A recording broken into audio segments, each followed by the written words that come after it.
香港應該係06年2006年啊。咁當時喺香港教企同而家，你覺得有冇咩分別咁？而家即係2006年到而家，係啊係。我覺得分別好大啊。嚇！例如啲咩分別咧？譬如講咧，首先咧就即係我初初過嚟香港嘅時候咧，首先就即係祈願冇咁多啦，呢個一個原因啦。另外咧，最主要係嗰個水平，即係就技術而論啦，即係就嗰個圍棋嘅整體水平咧，同而家係差好大，即係差距好大。因為嗰陣時咧香港咧就係真正數得上嘅高手咧，就好似6段啊，即係夠6段水準啊，即係應該係揾唔出三個嘅，如果按國內嘅標準。你意思係整體無論咩年紀嘅？係啊，包括成人係小朋友更唔使講。發展到而家最大嘅唔同咧，即係俾我就係嗰個家長同學生即係要求唔一樣啊。如果係06年嗰陣時咧，因為香港嘅圍棋起源咧就係即係話好似即係興起嘅時候咧，係全靠嗰個日本嗰套《麒麟王》嗰套劇集，係嗰套卡通片。嗰個卡通片咧，即係對香港嘅圍棋發展而家起到一個好大嘅促進作用啊！我覺得係。咁啊嗰時咧就我過到嚟，但係咧就係即係話水平高，但係興致好高。嗰陣時就話，咁但係慢慢啊經過連續呢幾年不斷咁去發展啊，開始去淘洗過濾，慢慢咧無論學圍棋嘅人，佢咧即係話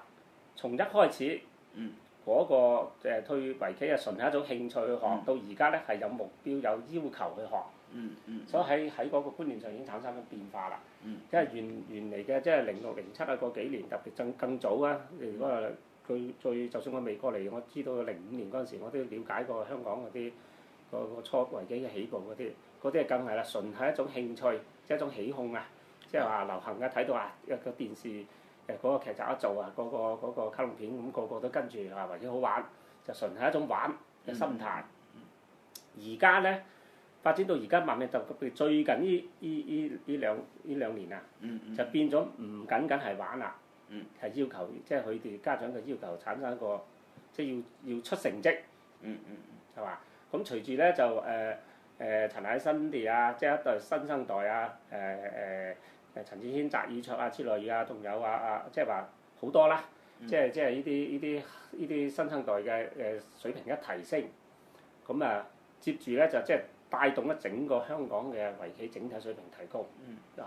同老師亦都係。逐漸，一開始係好薄嘅啫。香港嘅圍棋嘅老師嘅教學嗰個層面係好薄嘅。除咗本地一啲棋手就當時嚟講係本地嘅棋手，其實水平係有局限嘅。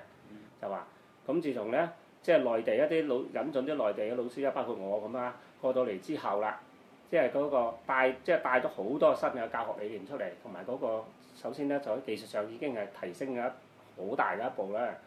咁啊，再加埋咧嗰個呢個學生嘅嗰個學圍棋係極少唔同國內個文化唔一樣，即係就佢係純係一種興趣，或者係通過圍棋陶冶一下自己嘅性情，或者係借圍棋嗰度咧能夠譬如有小朋友咧啟發智力係嘛，咁啊。大啲嘅中學生咧就練得比較嗰個分析嗰個形勢啊、條理啊、做事啊嗰啲咁嘅啊。再大啲嘅咧就更唔識啦，係再大啲嘅叫做中學啊，或者係甚至係大學生啊嗰啲咁嘅，如果學圍棋咧，佢純粹就係要去了解喺圍棋度學到一啲真係即係人生嘅哲理入邊。因為圍棋本身就除咗技藝之外咧，佢其實係一種好高深嘅哲學嚟嘅。琴棋書畫嘛，中國呢四大瑰寶嘛，咁佢嗰棋咧講嘅就係圍棋啦。簽出嚟太平用啦。連番咁樣可以咁啦。考慮呢兩個地方或者行過。好大嘅棋院，咁每一間棋院佢哋對於嗰個棋嘅標準咧有相當大，又喺段位上面大家都比較接近啦。喺下邊可能有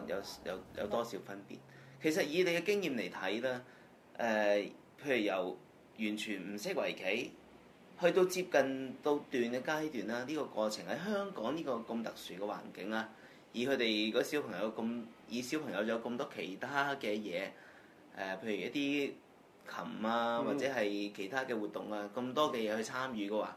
大概要幾耐先至真係可以集中精神去到去段咧？由零開始啊，咩都唔識。我當你一個小朋友由5歲開始啊，其實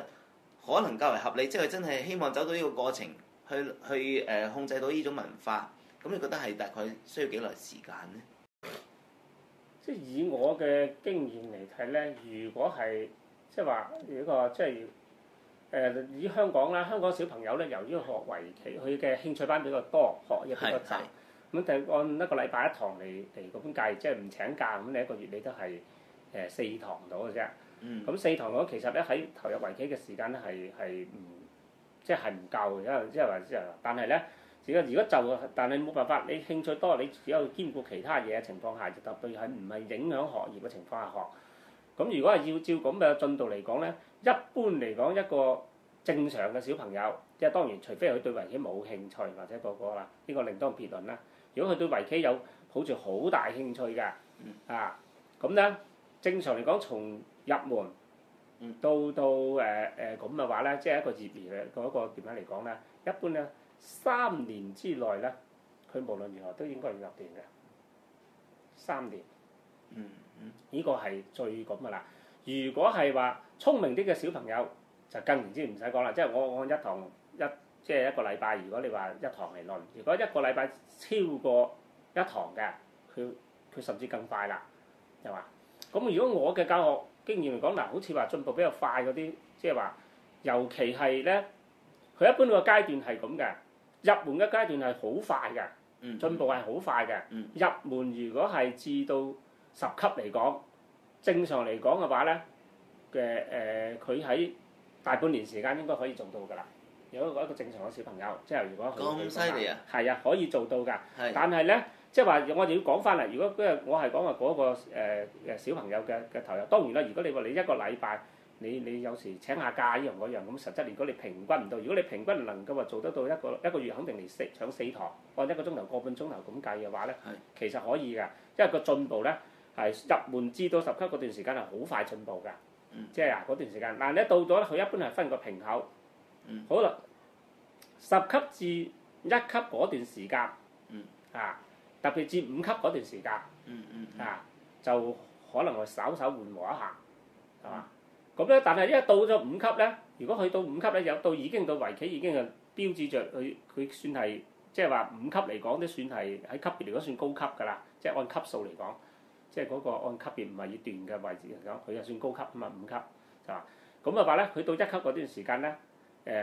亦都就係衝段㗎啦，嗰段時間5至1級段時間其實就衝段嘅。嗰段時間如果係把握得好嘅話咧，你正常情況喺1年之內亦都可以